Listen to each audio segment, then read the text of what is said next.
Imam Al-Ghazali, dalam karya terkenalnya Kitab Ihya Ulumuddin mengisahkan seorang ahli maksiat yang dikenal masyarakat sebagai sampah masyarakat yang kesehariannya hanya mabuk-mabukan dan beraktivitas di tempat pelacuran.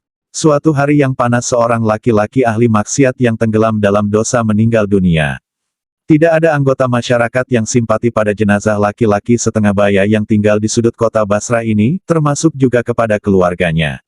Istri almarhum sendiri tidak menemukan anggota masyarakat yang berkenan membantunya untuk memikul jenazah suaminya yang pemabuk itu karena memang tetangganya juga tidak mengenalnya saking ahli maksiat suaminya. Istri almarhum terpaksa membayar 2 orang untuk memikul keranda yang berisi jenazah suaminya ke musola. Ia juga tidak menemukan jamaah musola yang berkenan mensalatkan jenazah suaminya. Istri almarhum kemudian memutuskan untuk melanjutkan prosesi pengurusan jenazah. Ia lalu membawa jenazah suaminya ke padang pasir terbuka untuk dimakamkan. Tak disangka ia mendapati seseorang yang seakan telah menunggu lama jenazah suaminya untuk mensalatkan jenazah tersebut. Orang itu tidak lain adalah orang zuhud yang uzlah di sebuah bukit di tepi kota yang terkenal kewaliannya di kalangan penduduk. Tak berapa lama tersiar kabar di tengah masyarakat Basrah bahwa orang yang dikenal wali Allah rela dan berkenan menuruni bukit hanya untuk mensalatkan jenazah fulan yang dikenal sebagai seorang pemabuk. Masyarakat Basrah pun sambil terheran-heran lalu berduyun-duyun merapat ke lokasi pemakaman.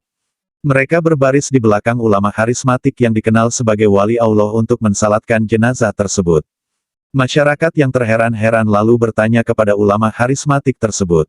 Wali Allah tersebut menjawab, dalam mimpi aku mendengar suara langit, turunlah, temui jenazah fulan. Kamu akan melihat jenazah yang tidak diiringi siapapun kecuali istrinya.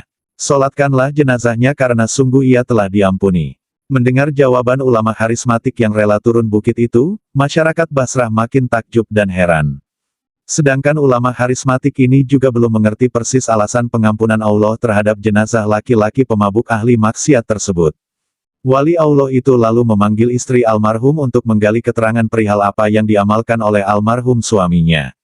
Istri almarhum memulai ceritanya bahwa suaminya semasa hidup sebagaimana dikenal masyarakat Basrah menghabiskan waktu sepanjang hari di tempat hiburan dan mabuk minuman seharian. Coba kamu perhatikan, kebaikan kecil apa yang pernah dilakukan almarhum suamimu?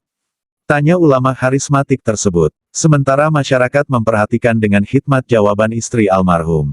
Baik, ada 3 hal yang kuingat, jawab istri almarhum. Pertama, setiap kali sadar dari mabuknya waktu subuh almarhum suaminya segera mengganti pakaian, berwudu, lalu bergegas menuju masjid untuk sholat subuh berjamaah. Selesai sholat subuh berjamaah, almarhum kembali ke tempat hiburan langganannya dan tenggelam dalam dosa. Kedua, rumah almarhum tidak pernah sepi dari 1 atau 2 anak yatim yang disantuni.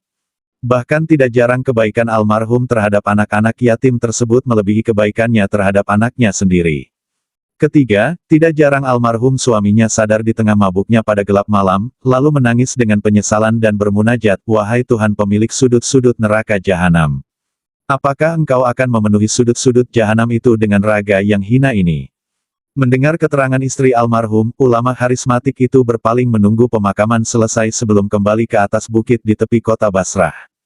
Keterangan istri almarhum menghilangkan keheranan yang sebelumnya hinggap pada dirinya dan masyarakat kota Basrah.